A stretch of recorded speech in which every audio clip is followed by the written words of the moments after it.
या कुक्षि विवरे कृत्वा स्वयं रक्षति सर्वतः। नमामि जननीं देवीं परां प्रकृतिरूपिणीं। कृच्छ्रेण महता देव्या धारितोऽहं यथोदरे। तत्प्रसादात् जगद्दृष्टं मातुर्नित्यं नमोऽस्तु ते। पृथिव्या यानि तीर्थानि सागरादीनि सर्वतः वसन्ति यत्र तां नौमि मातरं भूतिहेतवे। మాతృదేవో భవ. ఇప్పుడు మనము ఫిబ్రవరి నెల 2026 సంవత్సరంలో గోచార ఫలితాలు ద్వాదశ రాశుల వారికి ఎలా ఉన్నాయో తెలుసుకునే ప్రయత్నం చేద్దాము. తులారాశి వారికి ఫిబ్రవరి నెల 2026 సంవత్సరంలో గోచార ఫలితాలు ఏ విధంగా ఉన్నాయో స్వశాస్త్రీయంగా తెలుసుకునే ప్రయత్నం చేద్దాం. ఇక్కడ తులారాశి వారికి చతుర్థ స్థానంలో శుక్ర, రవి, కుజ, బుధ 4 గ్రహాలు సంచారం చేస్తున్నాయి. ఈ 4 కూడా కొద్ది రోజులు మాత్రమే ఉండి మరలా 4వ స్థానం నుండి 5వ స్థానం అయినటువంటి కుంభంలోనికి ప్రవేశిస్తాయి. అక్కడ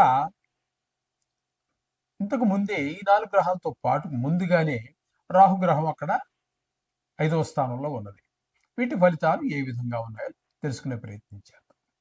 ఇక్కడ 4వ స్థానంలో శుక్రుడు అంటే మకరంలో, 4వ స్థానం అంటే ఇక్కడ మీకు తులారాశికి 4వ స్థానం మకరం అవుతుంది. మకరంలో ఒక 5 రోజులు, అలాగే కుంభంలో 5వ స్థానం అయినటువంటి కుంభంలో ఒక 23 రోజుల పాటు సంచారం చేస్తూ ఉన్నారు. ఇక్కడ 4, 5 స్థానాలలో 2 స్థానాలలోని కూడా శుక్రుడు మంచి యోగాన్ని ఇవ్వబోతున్నాడు. 4వ స్థానంలో ఉన్నప్పుడు తల్లిగారి ఆరోగ్య విషయంలోనూ, విద్య విషయంలోనూ, భూమి, గృహము, వాహనము, మన స్వభావం ఇత్యాది విషయాలన్నింటిలో కూడా 5 రోజులు మంచి మనకి అనుకూలమైనటువంటి ఫలితాలన్నీ ఇస్తూ ఉన్నారు. అట్లాగే ఇక్కడ తదుపరి కుంభంలో ప్రవేశించి 23 రోజుల పాటు అక్కడ సంచారం చేస్తున్నారు ఈ నెలలో. కాబట్టి 5వ స్థానంలో కూడా మంచి సంతానం మీద మంచి అంటే సంతానం బాగా చదవటము, వారికి ఏదైనా దైవదత్తమైనటువంటి కళలు ఉంటూ ఉంటాయి కొంతమందికి. ఒకళ్ళు చిన్నపిల్లలు ఊరికే మంచిగా డ్రాయింగ్ ఇస్తారు, ఎవరి దగ్గర నేర్చుకోరు. అలాగే పాటలు బాగా పాడతారు, అది ఎవరి దగ్గర నేర్చుకుని ఉండరు. ఇవన్నీ దైవదత్తం. మనం నేర్చుకునేది వేరు, దైవదత్తం వేరు. అటువంటి లలిత కళలన్నీ కూడా శుక్ర భగవాను యొక్క అనుగ్రహం వల్ల సంభవిస్తూ ఉంటాయి. అటువంటి వాళ్ళు ఈ పాటల్లో వాటిలో రాణించడానికి, ఇక్కడేమో 4వ స్థానంలో ఉన్నప్పుడు విద్య విషయంలోనూ, భూమి విషయంలో, గృహాల విషయంలో అన్నింటిలో రాణించడానికి చాలా చక్కటి అవకాశాలన్నీ కూడా కనిపిస్తూ ఉన్నాయి ఇక్కడ. అంచేత సుఖాలన్నీ అనుభవిస్తారు. అలాగే ఎక్కువ రోజులు 25 మనకి సుమారుగా 23 రోజుల పాటు 5వ స్థానంలో ఉన్నారు కాబట్టి పిల్లలు కూడా అక్కడ కూడా మంచిగా రాణిస్తారు. ఈ విధమైనటువంటి ఫలితాలని మంచి స్నేహం చేయటం, బాగా చదవటం, మన పిల్లవాడు ఎలా, మన సంతానం ఎలా ఉండాలి, ఎంత బాగా చదవాలి అని మనం కలలుగంటాము. ఆ స్థాయిలో వాళ్ళు అదే మంచి ప్రదర్శించగలుగుతారు ఆ విధమైనటువంటి విధానంగా శుక్ర భగవాన్ యొక్క అనుగ్రహం వల్ల. ఇకపోతే రవి యొక్క సంచారం తీసుకున్నట్టయితే 4వ స్థానం అయినటువంటి మకరంలో ఒక 13 రోజులు సంచారం చేస్తూ ఉన్నారు. తదుపరి పంచమ స్థానం అయినటువంటి కుంభంలో మిగతా రోజులన్నీ కూడా అక్కడ 15 రోజుల పాటు అక్కడ సంచారం చేస్తున్నారు. అయితే ఇక్కడ చెప్పొచ్చేది ఏంటంటే 4వ స్థానంలో కానీ 5వ స్థానంలో కానీ రవి యోగించజాలడు. 4వ స్థానంలో ఉన్నప్పుడు విద్య విషయంలో, అమ్మగారి విషయంలో, గృహము, ఇల్లు, భూమి వ్యవహారాలు, వాహనాలు ఇట్లాంటి విషయాలలో కొన్ని ఇబ్బందులు పడక తప్పదు. అలాగే ఈ రవి 5వ స్థానంలోకి వెళ్ళాక సంతానం మీద దుష్ప్రభావాన్ని చూపిస్తూ ఉన్నారు. అక్కడ 15 రోజుల పాటు అక్కడ ఉన్నారు. పిల్లలు కొంచెం గాయాలు తగిలించుకోవటం, చదువు మీద శ్రద్ధ తగ్గడం లాంటి వ్యవహారాలన్నీ కూడా, చెడు స్నేహాలు, ఇవన్నీ మనకి అక్కడ ఈ రవి యొక్క ప్రభావం వల్ల గోచరిస్తూ ఉన్నాయి. ఇంచేత రవి 4, 5 స్థానాలు 2 స్థానాల్లోనూ కూడా అనుకూలమైన పరిస్థితి లేడు. ఇక్కడ మనం చెప్పుకున్నాం కదా, ఈ 4వ స్థానమైనటువంటి మకరంలో శుక్రుడు, రవి, కుజుడు, బుధుడు 4 గ్రహాల యొక్క సంచారం జరుగుతోంది. ఇవన్నీ కూడా ఫస్ట్ ఫోర్త్ నైట్ అంటే మొదటి 15 రోజుల్లో జరిగేటటువంటివి కాబట్టి ఈ అనుకూలమైనటువంటిది ఇందులో ఒక్కటి కూడా లేదండి. ఒక్క బుధుడు మాత్రం 3 రోజులు ఉన్నాడు. ఆయన ఒక్కడే కాస్త అనుకూలమైనటువంటి ఫలితాన్ని ఇస్తాడు గానీ, మిగతా గాని కుజుడు గాని, రవి గాని, శుక్రుడు పర్వాలేదు అనుకోండి 5 రోజులే. అది పెద్ద నెలలో 5 రోజులు పెద్ద లెక్కేం కాదు. అందుచేత ఈ 4వ స్థానంలో ఉన్నవాడు కొంచెం రియల్ ఎస్టేట్ వ్యాపారులకి కొంచెం అనుకూలమైన కాలము కాదు. ఓకే. ఇక్కడ కుజుడు 23 రోజుల పాటు తృతీయ స్థానంలో సంచారం. చతుర్థ స్థానంలో సంచారం. చతుర్థ స్థానంలో కుజుని యొక్క సంచారం శుభ ఫలితములు ఇవ్వజాలదు. అలాగే తల్లి, భూమి, గృహాలు ఇదే విషయాలు. ఈ 4వ స్థానం ఇచ్చేటటువంటి మనకి ఏవైతే సుఖాలు ఉన్నాయో అవన్నీ తెలియజేస్తుంటుంది. అక్కడ శుక్రుడు ఉండనివ్వండి, రవి ఉండనివ్వండి, కుజుడే ఉండనివ్వండి, బుధుడే ఏదైనా సరే విషయం అదే. అందులో వాళ్ళు యోగిస్తారా లేదా అనేది మనం చూసుకోవాల్సి ఉంటుంది. కాబట్టి ఇక్కడ కుజుడు అనుకూలుడు కాదు. తదుపరి ఒక 5 రోజుల పాటు 5వ స్థానంలో అక్కడ కూడా మన సంతానం మీదనే చెడు ప్రభావం చూపిస్తూ ఉన్నారు. ఇక్కడ బుధుడి యొక్క సంచారం తీసుకున్నట్టయితే 3 రోజుల పాటు 4వ స్థానంలో, చతుర్థ స్థానంలో అక్కడ ఏదో మనకి కొంచెం ఆహ్లాదాన్ని కలిగిస్తారు ఆయన ఒక 3 రోజుల పాటు. తదుపరి ఆయన మళ్ళీ 5వ స్థానమైన కుంభంలో ప్రవేశించి 25 రోజులు ఉంటారు. అక్కడ మళ్ళీ బుధుడు కూడా మనకి సంతానం మీద దుష్ప్రభావాన్ని చూపిస్తూ ఉన్నారు. ఈ విధంగా 4 గ్రహాలు ఇక్కడ సగం రోజులు, కొద్ది రోజులు 5వ స్థానాల్లో సంచారం ఈ విధంగా ఉంది. అయితే ఆల్రెడీ 5వ స్థానంలో రాహు ఉండనే ఉన్నారు. ఆయన చాలా కాలంగా ఉన్నారు, ఈ నెల రోజులతో సంబంధం లేకుండా. అది కూడా మంచిది కాదు. సంతానం మీద, వారి చదువు మీద, అలాగే వారి బుద్ధి బలం మీద, చెడు స్నేహాలు చేయడానికి ఇట్లాంటి విషయాలన్నింటిలో ఆయన కూడా ఇబ్బంది పెడుతూ ఉంటారు. రాహు కూడా పిల్లల్ని. చేత పిల్లల విషయంలో చాలా జాగ్రత్తగా ఉండాలి. ఓకే. ఇకపోతే ఈ తులారాశి వారికి 6వ స్థానంలో శని యొక్క సంచారం జరుగుతోంది. ఇది శని భగవానుడు మాత్రం మంచి ఫలితాలన్నీ ఇస్తూ ఉన్నారు. ఆరోగ్యాన్ని ఇస్తారు. రుణం కావాలంటే మనకి రుణం ఇచ్చేవాళ్ళు ఉన్నారు. మనం ఎవరికైనా రుణం పడి ఉన్నాము, వాడికి ఇవ్వవలసినటువంటి ధనాన్ని ఇచ్చేసి హాయిగా ఊపిరి పీల్చుకునేటువంటి పరిస్థితి ఉంటుంది. అంటే మొత్తం మీద ఈ శని భగవానుడి వల్ల మనకి ఆర్థికమైనటువంటి ఇబ్బంది ఉండదు. ఇవ్వాల్సిన వాడికి ఇచ్చేయగలుగుతాం, తేగలిగితే తేర్చుకోగలుగుతాం, ఎట్లయినా సరే అది చేయగలుగుతాం. అది శని భగవానుడు మనకి ఇచ్చినటువంటి ప్రసాదం. ఇకపోతే గురు యొక్క సంచారం భాగ్యస్థానంలో జరుగుతోంది. ఇది చాలా ఉత్తమమైనటువంటి ఫలితాన్ని మనకి అందజేస్తూ ఉంటుంది. పెళ్లి కానిటువంటి వారికి పెళ్లి అయ్యేటటువంటి ఒక అవకాశం, పెళ్లి కుదరటం కానీ, పెళ్లి అవ్వటం కానీ ఇట్లాంటి విషయాల్లో మనకి బాగా ఉంటుంది.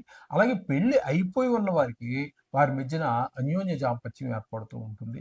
ఈ విధంగా మనకి 9వ స్థానంలో గురు సంచారం వల్ల తండ్రి గారి ఆరోగ్య విషయంలోనూ, దాన ధర్మాలు, గుళ్ళకి గోపురాలకి తిరగటము, అలాగే దైవ దర్శనం లభించడం లాంటి మహత్కార్యాలన్నీ కూడా మనకి 9వ స్థానంలో గురు సంచారం వల్ల కలుగుతుంటాయి.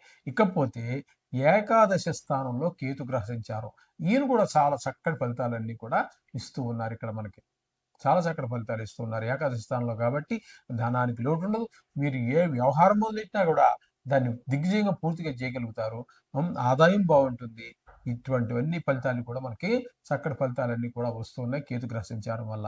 ఇంకా మొత్తంగా మనం చెప్పుకోవలసి వస్తే తులారాశి వారికి ఈ ఎక్కువ కాలం ఒకే రాశిలో ఉండేటటువంటి గ్రహాలైనటువంటి 4 గ్రహాలు, గురు, శని, రాహు, కేతు, ఇందులో 3 గ్రహాలు అత్యంత అనుకూలంగా ఉన్నాయి. శని అనుకూలంగా ఉన్నాడు, గురువు అనుకూలంగా ఉన్నాడు, కేతు అనుకూలంగా ఉన్నాడు, రాహు ప్రతికూలంగా ఉన్నారు. కానీ ఇక్కడ మీకు శుక్రుడు కూడా మీకు మనకి నెలకి నెల రోజులు కూడా మనకి అనుకూలమైనటువంటి పరిస్థితిలో ఉన్నారు.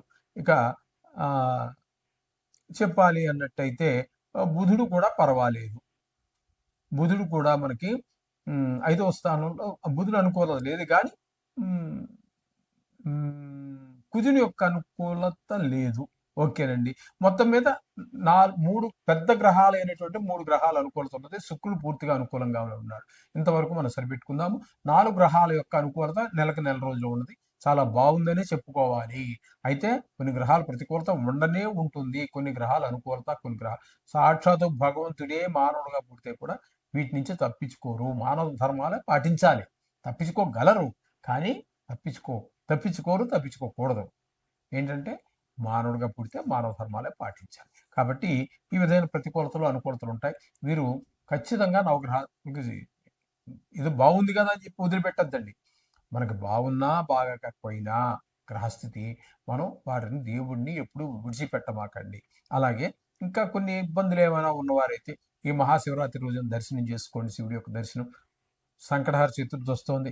ఇవన్నీ కూడా మీకు ఈ గ్రహ దోషాన్ని తీసేయడానికి సమర్థమైనటువంటి పరిస్థితి కాబట్టి వాటిని తప్పకుండా పాటించండి. శుభం భూయాత్. ఉపజాలరం.